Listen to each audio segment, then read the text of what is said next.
مریم نواز خلاف ټویټ کولو باندې نسیم شاه گیر شوی د جی نسیم شاه خلاف ثبوتونه د نسیم شاه خلاف هر څه پاکستان کرکټ بورډ راجمع کړي دي او پاکستان کرکټ بورډ په انکوایری کې نسیم شاه قصوروار ثابت کړي دي د بعضی چې کوم میډیا سورسز دي د هغه مطابق نسیم شاه باندې 2 کروڑ روپو پورې جرمانه لګیدي شي په دغه ټویټ کې لو باندې چې کوم د مریم نواز خلاف کوم ټویټ کړو نو په هغه صرف په یو ټویټ باندې په نسیم شاه باندې 2 کروڑ روپۍ پورې جرمانه لګیدي شي جی او نسیم شاه په دغه ټویټ کولو کې قصوروار هم ثابت شوی دی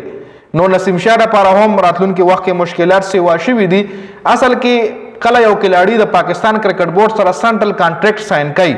نو هغه کې دا خبر لیکل وي په سنټرل کانټریکټ کې چې ته په سیاست کې ګوتې نه وي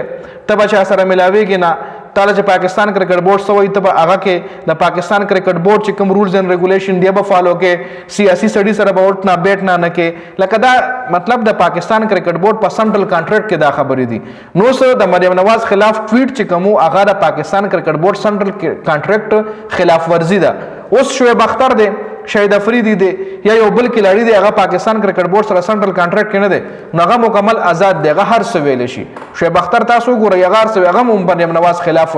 بیان جاری کړو شعیب اختر باقاعده په خپل یوټیوب چینل کې محسن نقوی شدید د تنقید ښکار جوړ کړو محسن نقوی ته وی چې ته ولې مریم نواز یو طرف ته کراود باندې پابندي لګي او بل طرف ته مریم نواز غټ پروتوکول سره او 500 گاډو سره او فتره د فیملی ګراوند ته راولي ولې دای د پاردای چې د دومره غټ پروتوکول سره گاډي کې راځي نو دای پېټرول گاډي نه خوري یا دای سره چې کوم غټه سکیورټي راځي یا دای د فیملی راځي نو دای خرچي نشته شعیب اختر په خو کلیام تنقید کړو خو شعیب اختر خو د پاکستان کرکټ بورډ سنټرل کانټریکټ نه بار یو کلاړي دی ایکس کرکټر دی خو د چا پروا نه کوي خو چې کم کلاړي پاکستان کرکټ بورډ سره په سنټرل کانټریکټ کی وي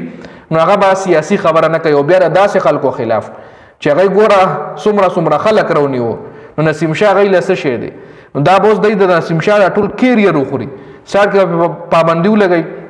بیا بوله کله یو مسله یادای ستا فټنس مسله د کله بوله بل مسله یادای کله به یو مسله کې ګرای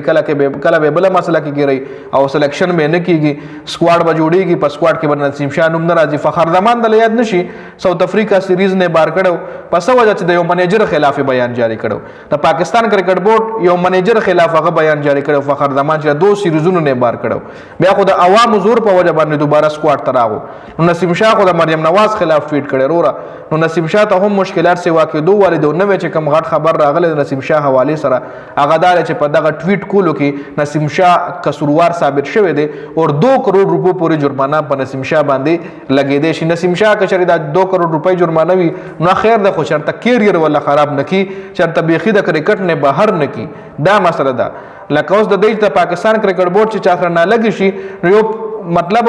سیریزونو کې یا پاکستان کرکټ ټیم نه خو بهر کی خو ورسره لیګونو نه بهر کی دا سه په پاس کې زمونږ اگزامپل شته چې بيخي لیګ ته مکلاړي نه پریدي لکه عمر اکمل شو عمر شهزاد شو ایو خیر پرفارمنس زمونو خدای غي هم صدا سي سلیکټر سره یا منیجمنت سره تو مې راغلی چې غي بيخي دا پی اس ال دا لیګونو نه بهر کړ نو نسیم شاه سره د الله نه کی چې داسې وشي ځکه نوجوان کلاړي دي کرکټ پاتې دي اور کم پرفارمنس کوي او کنه کوي خو هغه د ځان نه امید شته دي او یو ښه کلاړي دي خیر دې حواله سره تاسو سره ایدا کمنټ وکړئ